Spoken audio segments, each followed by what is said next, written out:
Hello, I'm Simon. Hi, and this is my sock. And today I'd like to talk about the Apple Watch Series 8 from a runner's perspective and why I bought that instead of an Apple Watch Ultra.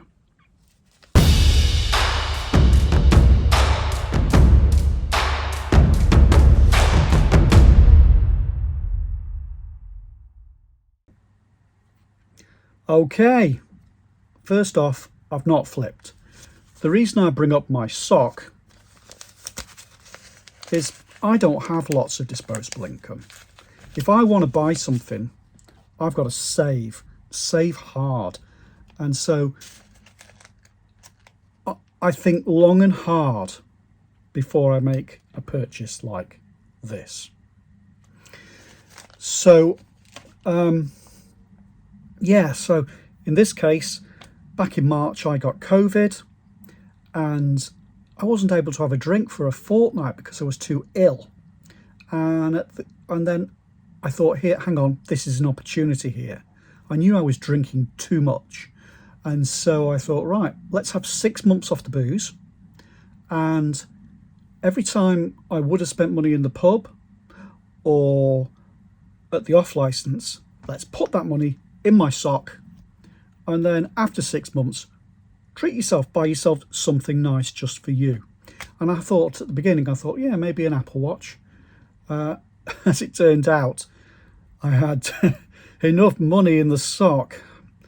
After 6 months, I could have bought an Apple Watch Ultra, but I didn't. I bought a Series 8, the standard one, instead. So let's talk about it. What led me to that decision? Right, so I think the first thing to talk about is why an Apple Watch. So there are, for running, lots of people love a Garmin, for instance. Why don't I use a Garmin? Well, the reason is I don't just use an Apple Watch for running. It does other things. And I'm in the Apple ecosystem. So to start with, years ago, I was a bit of an Apple skeptic, to be honest with you. I didn't like the idea of the wall garden. I looked at that very suspiciously. But then about 10 years ago, after more data loss and viruses and things, my computer chap said, look, you'd really be better off with an Apple Mac. And so I changed over to an iMac. I've got an iMac, I've got a MacBook, I've got an iPad Pro I use for drawing illustration work, and touch wood, I've had no trouble since then. And so it sort of makes sense that if you've got these things, you buy more things within the ecosystem because they all work together. So you buy an Apple Watch, AirPods, Apple TV, a HomePod. What else have I got? Anything else? I've got it all. I've got all their stuff, and I like their stuff. I like a gadget, and they make nice gadgets, to be fair. So the watch, it's not just for running. It does what I need for running, but the Apple Watch has got other features. I really like the notifications, for instance, and the granular control I have over those. So the ability to have it so that when a particular person emails me, bing, I get a notification, but not for everybody. So for a lot of stuff, I'll go and it's just when you check your email. But there are certain people who I work for that if they contact me, I need to jump and do something immediately. And so it goes straight through to my wrist. Really useful. I like the fact you can control music with it. Very handy, actually. It's like an extension of the phone. Is that, you're listening to music and you want to switch the track. You just look at your watch, change the track or pause or whatever. You can turn the volume up and down by just turning the digital crown. That's really useful. You can answer the phone. You're a bit like Dick Tracy, but surprisingly useful, actually. It rings, I answer, because where the heck's my phone? It's not here. And then I'll say, hang on, I'm just going to go and look for my phone, and then I'll wander around and pick up my phone and then transfer the call over. Really useful. Hands-free in the car. I don't have Apple CarPlay, so hands-free in the car is really useful. You can't touch your phone. And anyway, and people say, oh, well, you could use Siri on your phone. Well, actually, what I tend to find is most of the time when I realise I need to do something, I've got in the car, my phone's in my pocket. I can't access my phone, and Siri can't hear me in my pocket. So I can just talk to Siri. I can say, play my post-punk goth playlist shuffled. I can skip a track, tell it to give me directions. That's really useful, isn't it? I can tell it to give me directions, and then as I'm going along, it taps me on the wrist to tell me when to turn, and you get a different tone for left or right. I find that really useful. It's got a whole host of other features I find useful. Trip detection. I'm very clumsy. I tend to fall over. If I fall over, it says, looks like you've fallen over. Are you okay? And if I don't respond quickly enough, it would call an ambulance if I'd knocked myself out. I like the activity thing on it. It's not, necessarily going to make you super fit, but it just prompts you to be active, which we should all be. That's good. Another one I really like is the medications reminder, because it reminds me to take my tablets, and I'm so forgetful. And Siri's really useful for that too, in that I can just, your phone's not necessarily, it might be on your desk, it might be in your pocket, but Siri's always on your wrist. And so I can tell it to remind me to do something when I get somewhere, or to set an appointment, or 1,000 other things. Really useful. And of course, for me, one of the killer features is being able to just pay for stuff. Double click the button, touch it to the reader, and you're done. Don't have to carry a wallet. I hardly ever carry a wallet these days. And yeah, for that one feature alone, I wouldn't be without an Apple Watch. But would I wear two? Would I wear a Garmin? For me, no. Because, yeah, I suppose it can do more. It's got more features, training programs and things it can do, but I don't really need those features. And the Apple Watch, the workout app, is pretty good, really. And it's getting better all the time. The latest one's got loads of new features for running. So, for instance, you could choose your metrics before, but now you can have multiple screens of metrics. And they've added this zone meter, so you can see what zone you're in at a glance. And you can have alarms on all the different things. So, for instance, I like it to say I want to stay in zone 2, or I want to stay in zone 3 today, whichever. And I can tell it'll alert me if I drop below the zone or go above the zone. I find that really useful. It's got custom workouts. So if you want to go and say I want such and such a warm-up, and then such and such so many intervals of such and such a length, you can set that up, and a cool down at the end. You can do that now. Yeah, but to be honest with you, most of the time I just go out of the door, press go. That's it. And then, of course, at the end, it's all has to be synced to Strava, because if it isn't on Strava, it didn't happen, did it?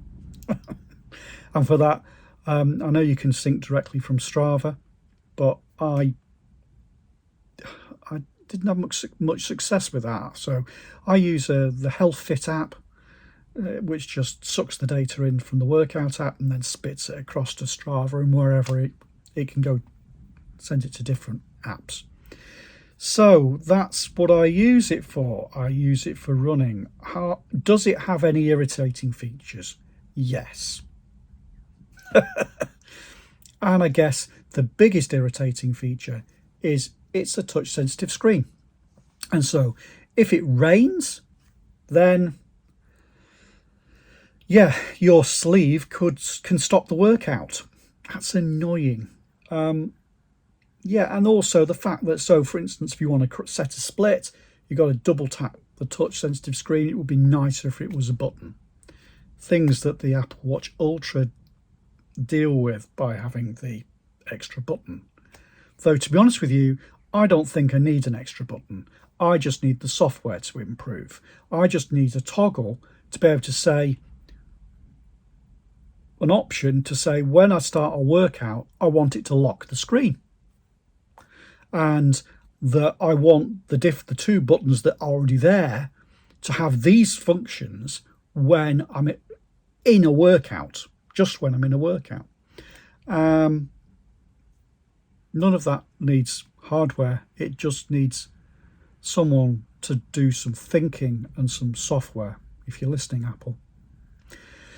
So, yeah, so I'm perfectly happy. The battery life on the old watch Series 4 was good enough for me. And this is I guess the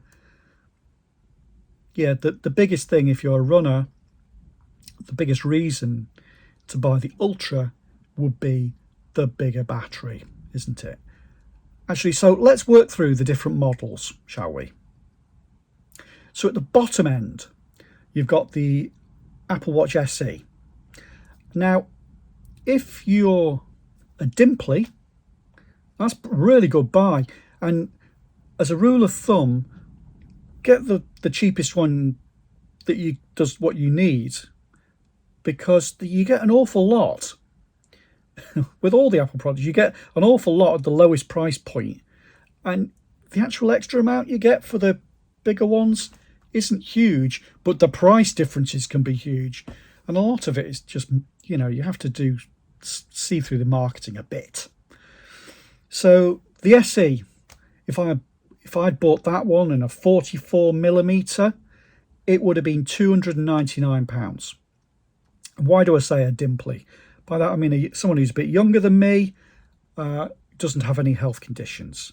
The reason to move up would be to get the extra sensors. So on the basic one, you got 50 meters. It's 50 meter water resistant. It's got the heart rate monitor. It's got the crash detection. It's got, all the stuff I was talking about. It will do. So why pay more? Save your money. If you are a wrinkly or a coffin dodger like me, then yeah, it does make sense to get so this one with the solo loop. I bought the black one with the yellow solo loop, and I must admit I really digging the look of that. I think it looks really cool. I wasn't sure, and I did actually go to the Apple shop and I tried them all on, and yeah, the Ultra looked great. But yeah, I really like that. Really happy with the look. But yeah, it's the reason the key thing for me was the fact that it had an O2 sensor. I've been diagnosed with severe sleep apnea, and my blood oxygen drops into the 80s in the night now. I'm just waiting to get a machine. But even once I've got the machine, I want to know that the treatment is working. And so it's just gathering this health data for you all the time.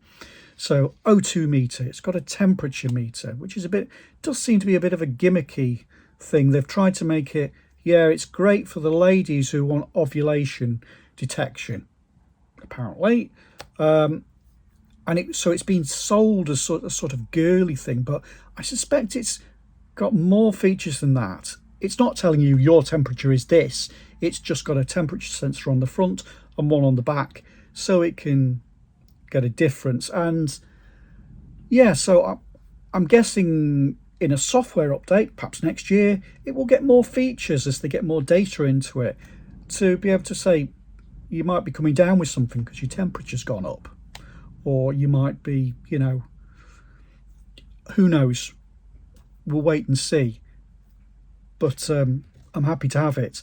I really like the always on display.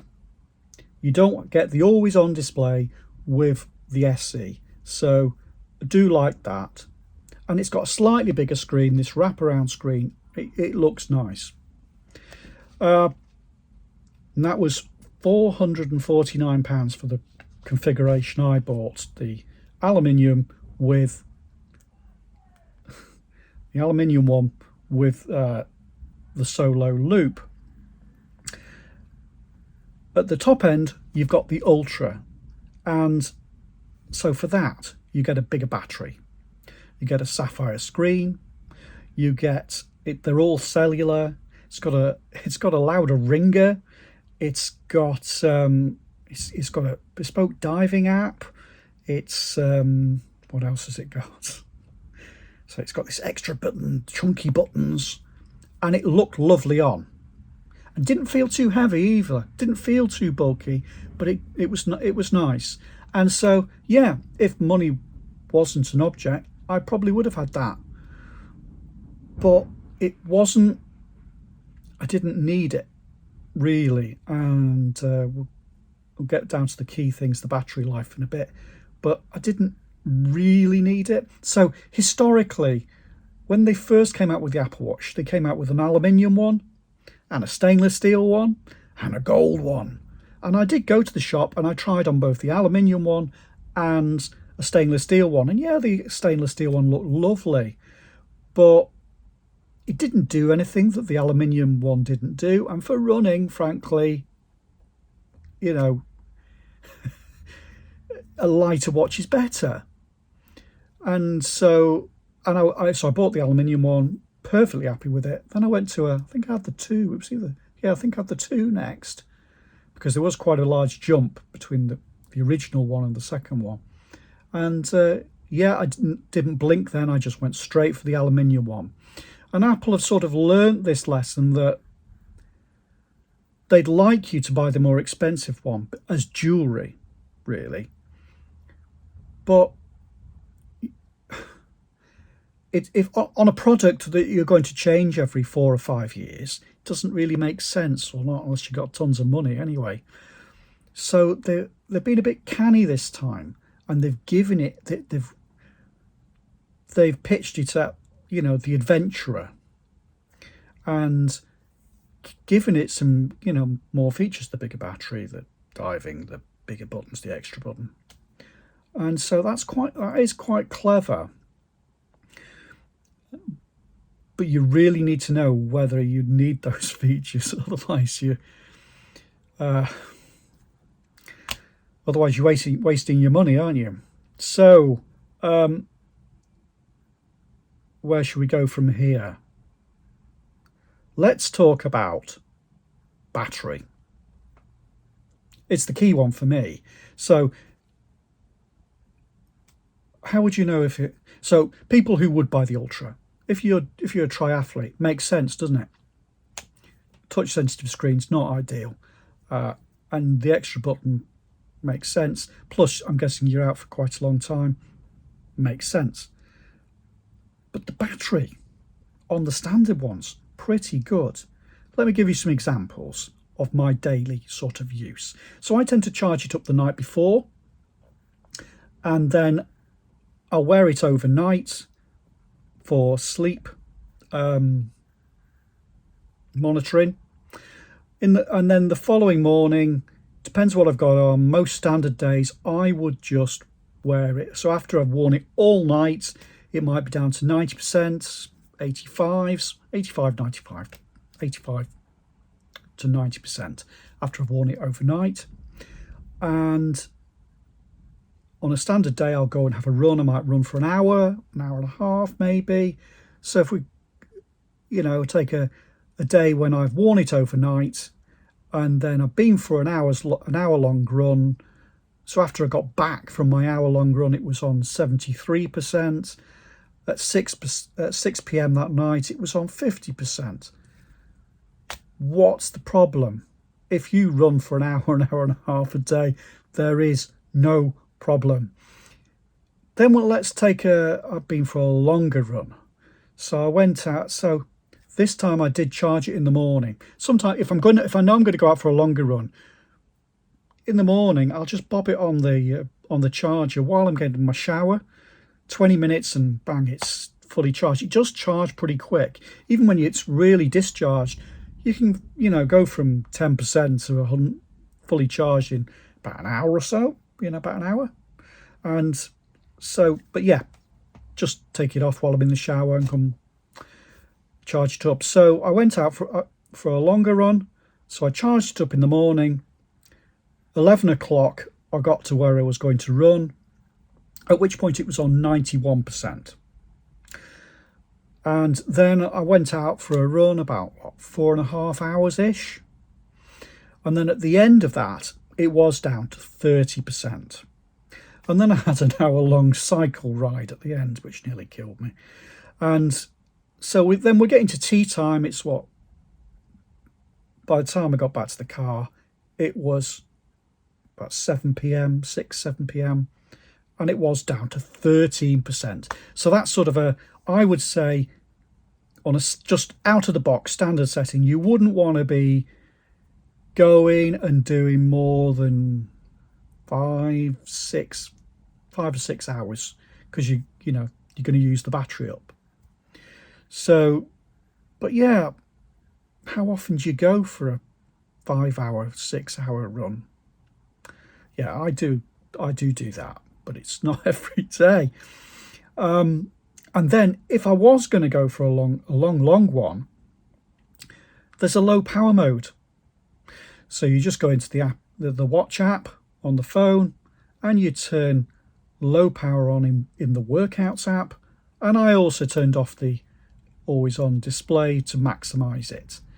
And then I've started an activity from fully charged and ran it for 12 hours. Yeah, after 12 hours it was down to 14%. Fair dues.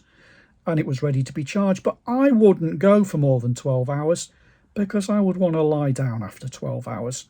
And if I was going on an adventure where I was going to be more than one day, I would have a charger with me to charge my phone, and I can charge my watch as well. Just charge it at the end of the day. And all the Garmin people are going, oh, mine lasts for weeks and it's got a solar panel, and yeah, fine. For me, it's not important. These things, when you're using an Apple Watch, it is about compromise, because it does more than just what a sports watch does. So, yeah, it does what I need, basically. 12 hours is plenty. The low power mode, all it does is reduce the number of sampling points. That's all, as far as I can see, and that's fine. It's fine for me anyway. If you want it super accurate, buy the Ultra. Yeah. So, anything else about the Ultra? Yeah. So yeah, if you're a diver, I can see the appeal. If you are a triathlete, I can see the appeal. If you're a multi-day adventurer it's expensive, but I can see the appeal. One thing I would say is that why I wouldn't is that I'm always going to carry my phone, because I use my phone for mapping. I use the Ordnance Survey app. So I download you work out your routes, you download them to your phone. So even if you haven't got any internet connection, as long as it can see a satellite, you can see the map and where you are, which direction you're facing, you can't get lost. Okay, so I'm always going to do that. And while it does have a watch app, it doesn't show you the map of where you are on the watch. It's not a standalone app, so I'm always going to have the phone. And so with the Ultra, they're trying to sell you on the idea of you don't take your phone. Well, I'm going to use the map. I want to take photos. I'm going to carry the phone. If you, one thing to just think about before you go and spend, how much is it? £849 on one of these things, is the latest iPhone. They've brought out this, what do they call it? The emergency SOS, where the phone can talk to a satellite. You point your phone up at the sky and it guides you, so it finds a satellite and then it can send an emergency signal. Watch doesn't do that. So you can guarantee if you spend £849 on an Ultra this year, next year it will be obsolete, because I would have thought that's one time you would want the satellite function, is if you're going, the sort of person that's going to buy an Ultra, it's because you go off on multi-day adventures in the middle of nowhere where there's no cellular service. And if you need help, then you need to be able to talk to a satellite. And so, yeah, you would need to bring your phone anyway for that. But yes, it did look very nice. So what did I buy? I bought an Apple Watch Series 8 with solo band for £449. And I also bought a pair of AirPods Pro. So in total, I spent £698. £698. So I'm still £150 in my sock. Instead of buying the Ultra. And I must admit, these are really good. And it's all about, it's with Apple products, it's best to, in my experience, not to update too often. You get more surprise and delight if you so these, I had a pair of AirPods Series 2, I think, donkey's old. And these are great. I like the fact that they stick in your ears because they've got the bud. Great. I like the ear detection. So when you put it in, it instantly detects. It's got a sensor on it. That's great. I like it's got transparency mode and noise cancelling on it. That's great. So when I'm running, I can have transparency turned on, and so I can hear the road noise. I'm not going to get run over. But when I'm sitting down and there's other noise around and I just want peace and quiet, I can turn noise cancelling on and it all disappears. Really nice piece of kit. And for 249, was it? Sorry. £249. I think that it was a much better spend of my money to buy these two than it would have been to spend more than that on the Apple Watch Ultra. Anyway, I'm sure the keyboard warriors are about now to tell me how wrong I am. But I'm perfectly happy with my purchase. Okay, hope you found that interesting and of some use.